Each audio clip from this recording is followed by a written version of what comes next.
looking forward to this. So, hello everyone, and thank you for joining us today. Before we get started, I want to send a shout out to Furby House Books, the Cobourg Public Library. Yes, thank you. And Furby House have an ongoing partnership, which is amazing, and it allows us to bring virtual authors to the screen and into people's homes. So we are very grateful for that.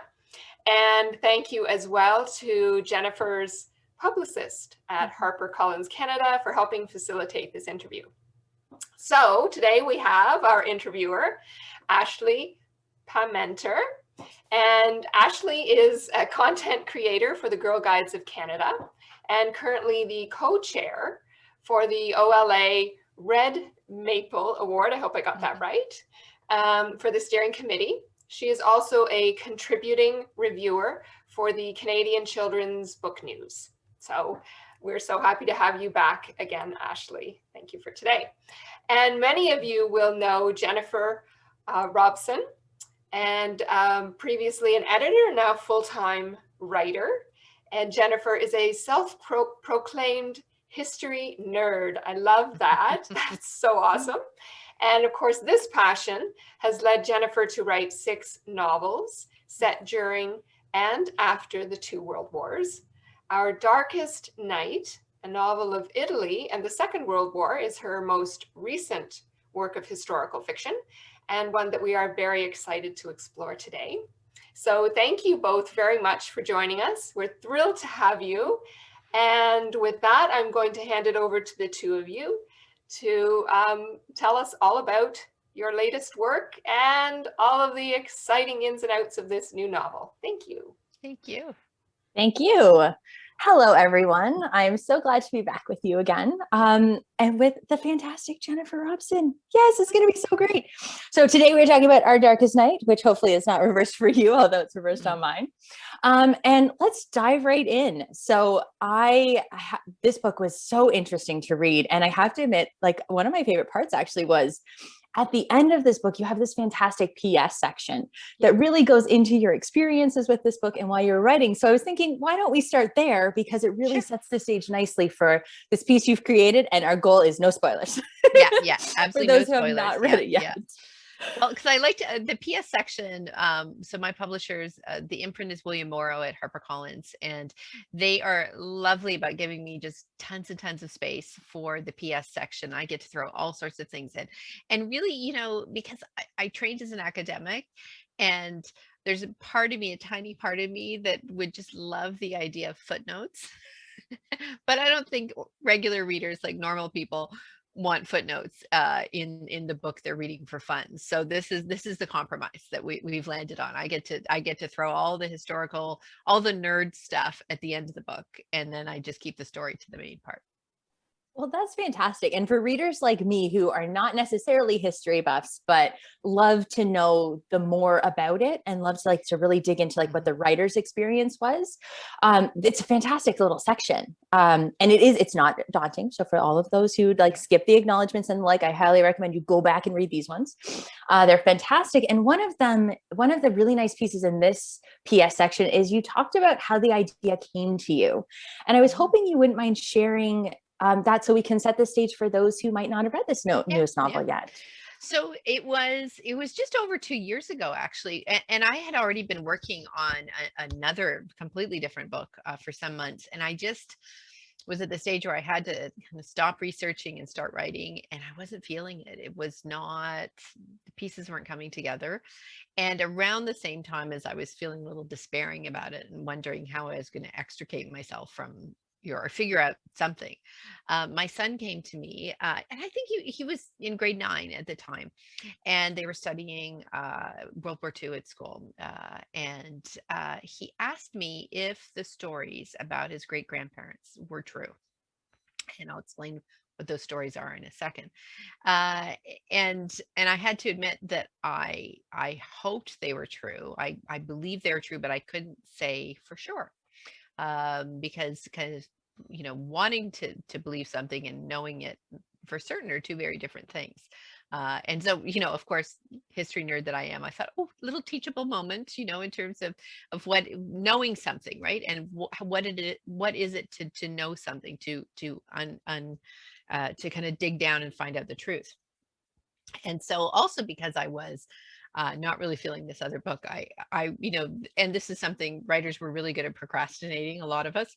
I thought, oh, clearly I need to set aside my work in progress and focus on this very important question my son has asked me. And so I set about trying to answer the question. And to backtrack a bit, the stories he was asking me about were ones that we had discovered relatively recently. It would have really only been a year and a bit, 2 years before, that my husband and I. So my husband was born in.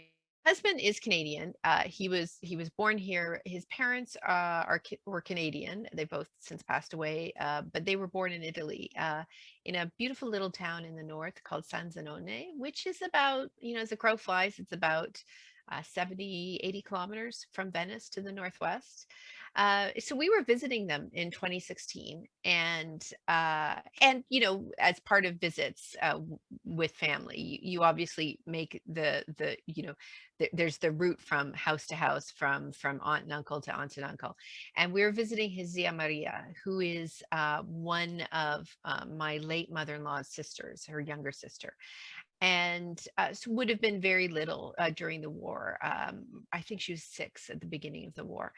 And I'm the history nerd who loves hearing about people's stories of when they were growing up.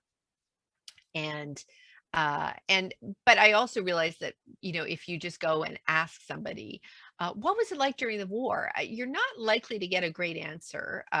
You're putting them on the spot. It also often is very traumatic for people to talk about.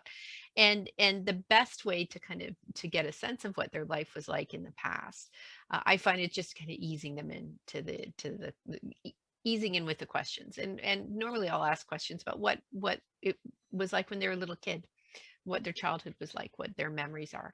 And so we were talking with Zia Maria about this. And I should add, my husband was doing all the interpreting. I don't speak Italian well at all. And they were also speaking in dialect. And so we kind of edged closer and closer to what life was like during the war. And then she said this one word that really caught my attention, because I did recognize it. And it was the word Hebreu, which means Jewish, or Jew, according to the context. And it wasn't something I'd expected her to say. She lived in this intensely Catholic, small town that was remote from any of the big centers. And so when my husband asked her to clarify, she said, "Tononi gasconti," which means your nono, he hid them. And that was like the revelation that you can imagine hearing but never expect to hear from a family member. And so while we were still in Italy, we talked to Zia a little bit more, and we got some more information from her, and we talked to some of the other relatives. And what was interesting is we found out quickly it was not a secret. Nobody had ever kept this a secret that Zia had just blurted out. It was widely, acknowledged and known in the neighborhood.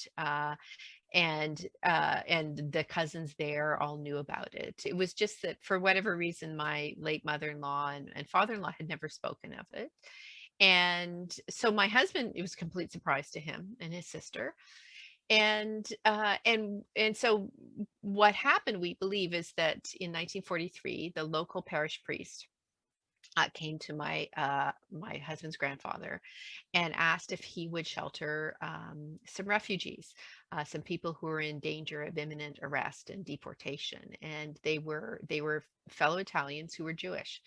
And my late kind of grandfather-in-law agreed. And over the next couple of years, they hid a kind of a succession of groups of people in the very modest farmhouse that they shared with a number of other family members.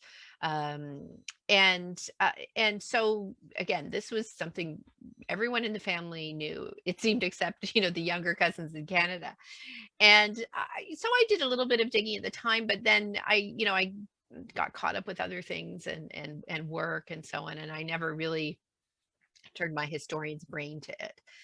And so then it was really only when my son prompted me that I thought, okay, this is a chance for me to find out how much of this I can prove. Now, I never doubted anyone. I never thought that Zia Maria for a second would have been untruthful. But memory can be fallible, and sometimes, over the intervening 75 years, maybe, the story got distorted in some ways. So I started digging, and what I discovered almost immediately is that almost everything about it is true, and verifiably so, in that Father Stocco, who was the local parish priest, was named righteous among the nations by Yad Vashem in 2010 after a long and very vigorous investigation.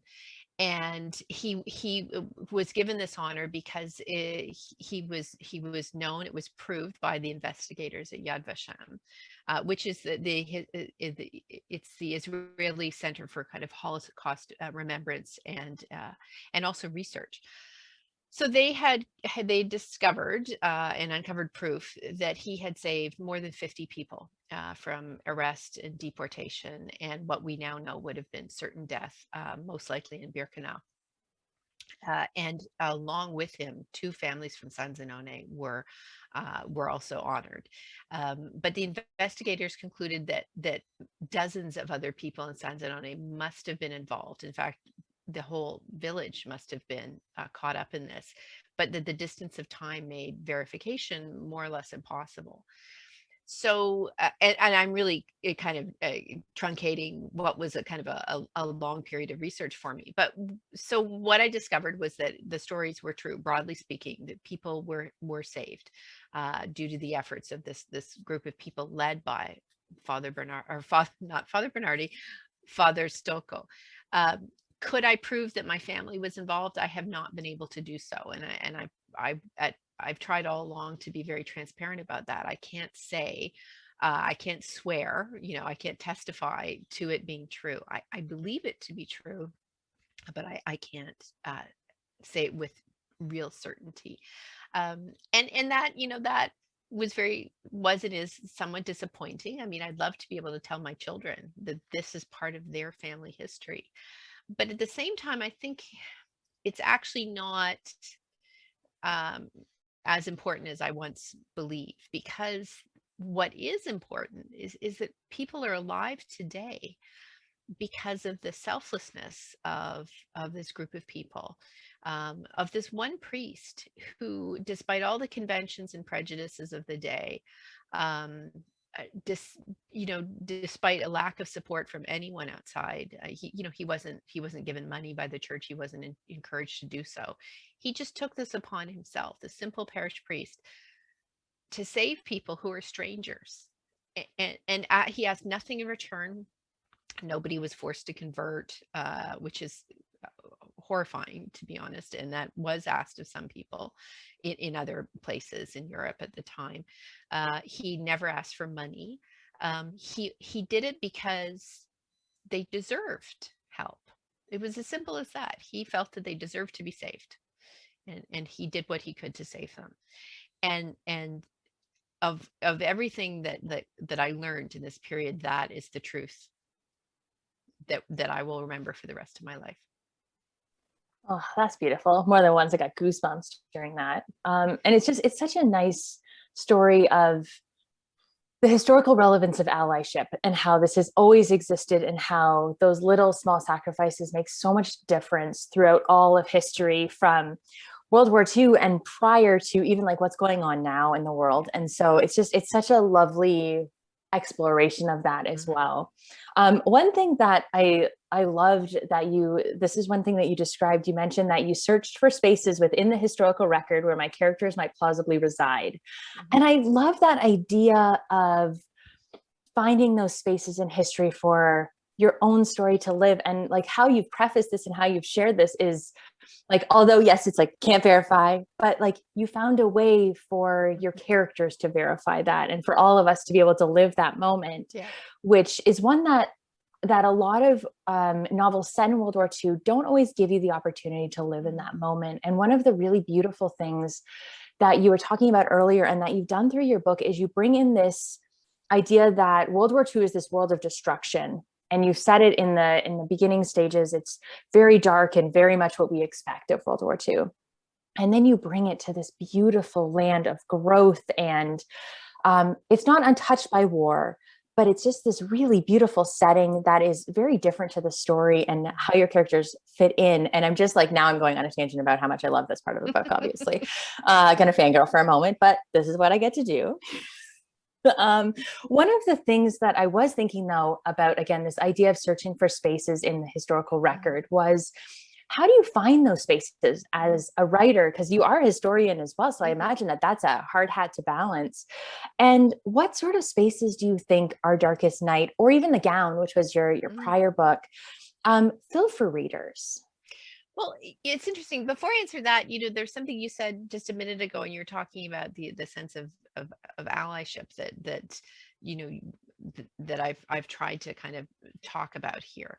And one thing that I was intent on doing with this book was, part of being an ally, especially if you come from a place of privilege like I do, entirely privileged. There's so much of the good things that have happened to me have come kind of as a springboard from the unearned privilege of being a white person, right? And I really, really want to acknowledge that. And again, here I'm a Gentile writing a story that's centered upon Jewish characters. And so the question I kept asking myself is if I'm going to be an ally to this group that is not my own group, how do I go about that? And I think by not centering my family's story, by not centering the story of Christians, they have to be on the sidelines. That the focus absolutely had to be on Antonina, my heroine, who is an Italian Jew. Like the focus had to remain with her. And so then the question was, how do I focus on her and make her story historically correct in the details as well as plausible, without inadvertently smothering somebody else's truth with her story? And that's one of the reasons that she had to be fictional. For starters, I didn't want to take a known character and subsume their truth into my story, into my fiction. And now other writers do this all the time, and they do it really, really well. And I'm not criticizing anyone who approaches a story from that way. That's just not where I don't have a comfort level in doing that. And my approach, I'm always more comfortable taking a fictional character, if only because in some ways it's easier, right? They can be anything I want them to be within the limitations of the known history of the time. But there's also, there's always the danger that even as I'm creating a fictional character, that I can somehow inadvertently cover up somebody's truth. And so, while I was doing the research for this, the question I kept asking myself again and again is, so where are the gaps? Where are places where I can take, and I don't mean gaps in known history, I just mean that there's spaces in the story of a known person where I can imagine my character standing a few feet away, or looking out kind of on the same, she's standing in the same room, she's standing at a similar at a train station at the same time, and she's seeing things from a slightly different point of view, but broadly speaking, I know most of what I need to make her story not only historically correct, but also something that feels plausible to readers. And it's one of these things that I tend to obsess, maybe the amount of kind of obsessiveness that I put into researching these stories. It's like an iceberg that you'll see the tip of it, and then there's this whole mass below the surface that doesn't make it into the book. That nobody really wants the info dumps on really everything that I pick up. But that being said, I'm still convinced that readers feel it, if that makes any sense. Like there's so much of Antonina's story that I thought about and considered, and that's still in my head. That the didn't make it into the book, but it's still there, I think. And so and in terms of the process, it's the conventional kind of way that I research everything, which is a historian's conventional approach, which is just methodically going through sources and chasing down information, with my goal always being to see how close I can get uh, to the kind of the unfiltered voices of people who lived at the time, and also for the voices I'm hearing to have been recorded in some way as close to that time as possible, again bearing in mind that over 75 years sometimes, again, memories can be fallible. I never want to suggest ever that people lie about their experiences. I don't think that happens, but I think that the details can be lost over time, and so sometimes if you can get something that a person's memoir that they wrote in the aftermath, or letters from the time, or materials like that, that's incredibly valuable. And those are the sources I looked for, in addition to the testimony of the tape testimony of survivors of the Shoah, and just in terms of situating the story in Italy, and rural Italy, and the very kind of timeless life in some ways that people lived in these villages and farms, that came almost entirely from my husband's family and from interviews with them, because the life they were living in the 1940s had not changed in many respects from what it had been 50 or even 100 years ago. Modern conveniences, uh, they had some, but minimally. There was electricity, but just enough for a few light bulbs, and to run to switch on the radio occasionally. They didn't have big farm machinery. The labor of plowing the fields was, it was a pair of oxen that would pull a plow even in the 1940s, as much because it was the farms this was the hill country, and it's really hard to use a tractor on a steep hill. So all of those things kind of combined, and at the time, sometimes I feel as if I'm standing in front of this fire hose of information and trying to take it all in and not choke on it.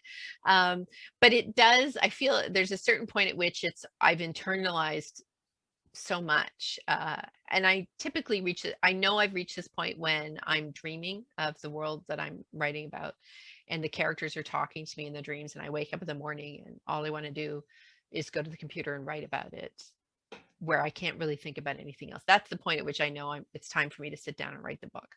And with Our Darkest Night, it was no different. I just read and read and listened and listened and listened. And there's a point at which I felt I was up to here with the information, and then it had to come out. That's wonderful imagery about it, coming into your dreams. And I know we all of my friends especially friends who write historical fiction. I mean, you just feel as oh, maybe I could turn the tap down just a little bit because I'm really having a hard time keeping on top of this. But then the accumulation of it, I think at some level it just sinks into your skin, and you live with it, and then you do and then I try to do my best to share the information in the story without, again, overwhelming people. I mean, there's a good amount of detail, and then there's the excessive amount of detail. And I should also say my first drafts always have excessive amounts of detail, and my wonderful editor is so good at very delicately, because of course artists, with our delicate feelings, but she's very good at saying, so I'm not sure we really need to know all of this about the day that they go haying. Maybe we could pull back to 50% of what you've included here.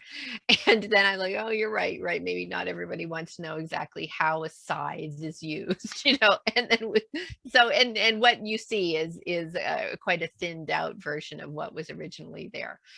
Yeah, the Encyclopedia of Italian Farming in 1940. It was what I was trying to avoid. That's fantastic. I'm sure your readers will thoroughly appreciate that. If you were looking for the Encyclopedia of 1940s Farming, this is not the book for you.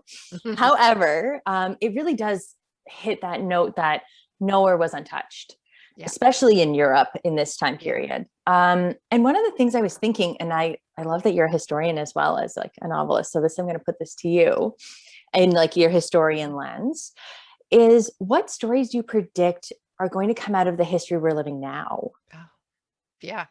100 years from now, like even 50 years from now, I think we're going to be talking about just our expectations of daily life, how they were upended. And obviously, I think there's going to be a wave of stories that are going to come out of the front lines in terms of the intensive care units, um, the old age residences. They're going to be very painful stories to read, but necessary ones if we're to understand what's happened. And then broadly speaking, I think there will probably also be a wave of books looking at just ordinary people, right? Just what is it like to be a family, to live through this year? Um, and I think, in that sense, I mean, uh, I've heard a lot, I've read a lot of stories recently of journalism where people are making very direct parallels with the experiences of World War II, for example. And I a little cautious about that, not in any way to undermine the very, very real and prolonged suffering of, again, first responders, people who are working to take care of our seniors. I mean, it has been a terrible, terrible, terrible time. But for the broader population, and again, accepting people who've lost their businesses, for example, which is, deeply traumatic. But, for an ordinary person, there have been a lot of very tough moments and a lot of difficult days.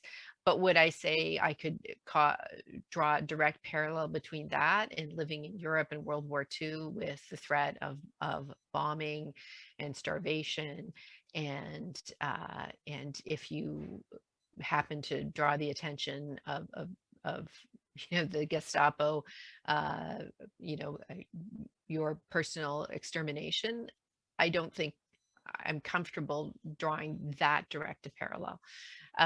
In terms of, but then if one place that I do find really interesting to explore the parallels is day-to-day life. So if we use the term home front, that is somewhere where again and again I keep catching myself, as we all have moments of trying to figure out just the practicalities of day-to-day life. How do you keep going within the limitations that as somebody who wants to do the right thing, that you're bound to obey?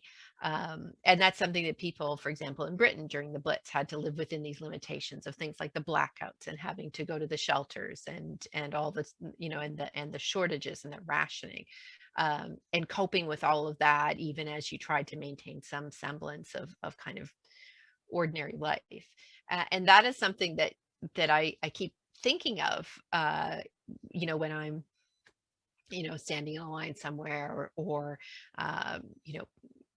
trying to figure out how to place an online grocery order without forgetting everything that's necessary. And when I have my little moments, and I try really hard not to be whingy about things, because my family has been, like, almost, I would say, untouched, but in the sense that we're healthy, we're safe, we're not struggling. But it's human nature to have wobbly moments, right? And in my wobbly moments, it's like going, oh, I don't know how I'm going to figure this out. And trying to help kids who are doing online school, I think, is one thing that's come close to breaking a lot of parents recently. And then I think to myself, well, they get to go to school, and they still have some kind of school. and we have enough to eat, and bombs aren't falling on us. And my husband is here with me. He's not, you know, fighting overseas. I mean, all those things I kind of, and you, of course, my family doesn't want to hear this when I start lecturing them at the dinner table about, you know, like kids these days, and then nobody wants to hear those stories. But I think it'll be very interesting, say again, 50, 75 years from now, to I wonder what the fiction, the historical fiction will be. And I really do think that this say 2-year period will be the focus of a lot of fiction. Well, hopefully we find spaces for Yeah. those characters in those fictions. So one final question before we wrap up. So the Cobra Public Library, as you can see, I've got like 3 of the books that we've done so far, has been doing this fabulous author series. And one of the things that I noticed, because I'm an acknowledgement reader, is that you and Kate and Carrie are all part of this piece, this organization called the Covenant. Each book, you all thank each other for this, for counsel and support in your writing. And I was wondering if you could tell us a little bit more about the importance of community and counsel in your writing. It's so, and I should say, like, the Covenant is a completely, how should I put it? It's like a very informal group of friends, really. And we found each other, and it's kind of lost in the mists of time. I was already friends with Kate Hilton, and she introduced me to Marissa, and then we just kind of made these connections with friends. And Elizabeth Renzetti is also part of the group, and so is Chantal Guertin, and I think I said Marissa already, Marissa Stapley, Karma Brown too. And it's like we're this little informal collective, really, where we share stories, not just of writing, and what we're working on and the issues we're running into and how do we manage that, but kind of a true collective in the sense of this thing happened to me and I wanted to tell you ladies about it, or like either this good thing or this not great thing, and asking for advice. How do I manage whatever this is that it's come up, or offering a story, in terms of this is something that I did, and I think it actually would be useful for you to know about it. And because it's the one thing about being a writer, it's pretty solitary. And in that sense, my work life has changed not much compared to a lot of other people's work lives this year. I'm used to sitting alone at a desk all day. The Zoom aspect is a little different, but most of the time it's just me and a computer screen, or if I'm feeling in kind of a Luddite mood, I'll have a notebook in front of me.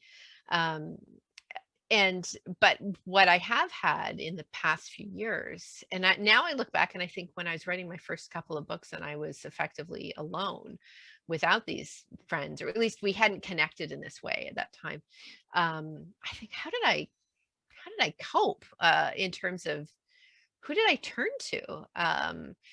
Because it's just lovely knowing that either a text or phone call away, there are these women who are supportive, and who understand that kind of that strange mix of wanting to be in your writer's cave, and then there's the mix of when you write your books you retreat, and then when you talk about your books you have to face the world, and the going back and forth, it can be just a little, how should I put it? It's a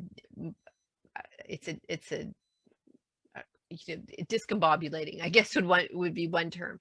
I'm always intensely aware of how fortunate I am that I get to talk to people and that there are a few people who want to listen to me. But I always have to kind of balance the excitement and the fun of that, with also trying to maintain some kind of balance in my own life, and reminding myself that this has to, at a certain point I have to kind of retreat and then shut the door and go back into the cave and start writing. And it's interesting mix. I don't know a lot of profession. I mean, I think probably it would be all arts adjacent professions where you're either really, really quiet because you're creating this piece of art of whatever nature it is. And then in order to share it, you have to then, go out into the world. And I almost feel like the mama bear in the spring. It's like coming out into the sunshine and blinking and going, oh, I don't even know where I am. And then there you are. And this book tour, as it were, has been interesting because normally I'm out at, I'm talking to people in person, and I'm meeting readers, and I'm hearing their stories one-on-one, and that's obviously been curtailed. And it's disconcerting to kind of, and I know every writer is going through this now, like, how do you find a way to connect with people without actually endangering them? And I mean, Zoom has been an absolute godsend in that sense. But I will say one thing I do miss is just having those chances to talk to people face to face, and to hear their stories too, because one of my favorite parts of any kind of event is the moment when I finish talking and I'm, meeting people afterwards, or maybe they're coming in and asking me to sign their books. And so many people share stories with me that it's again my dream come true. You're coming to tell me stories about the war? Oh my goodness, this is like I should pay you. It's just, and that I really miss, I have to say. Well, hopefully people take the opportunity to put in the chat. I'm going to point below as if it's on my lap. Yeah. It's not really. Hopefully it's below wherever the screen is, to put in their stories and to share their experiences with your book, so that vicariously we can live this a little bit the way that we all get to live a little bit vicariously through your book. So thank you so much, Jennifer. And thank you to the Coburg Public Library for this opportunity yet again to fangirl and live my best life. Well, thank you both. Thank you, Ashley. Thank you, Jennifer, for sharing some time with us today. Jennifer, your family stories add so much texture and richness to your writing. So thank you for sharing those. It's all really, really wonderful stuff. And also I want to thank our audience for watching and sharing their time with us today. And just a reminder that the Coburg Public Library does have lots of Jennifer Robson's books, so please come and borrow from the library. And also, if you would like a signed copy, Furby House Books is, as I understand it, selling signed copies of One Darkest Night. So you can always find that there. And thank you, everyone. Thank you once again.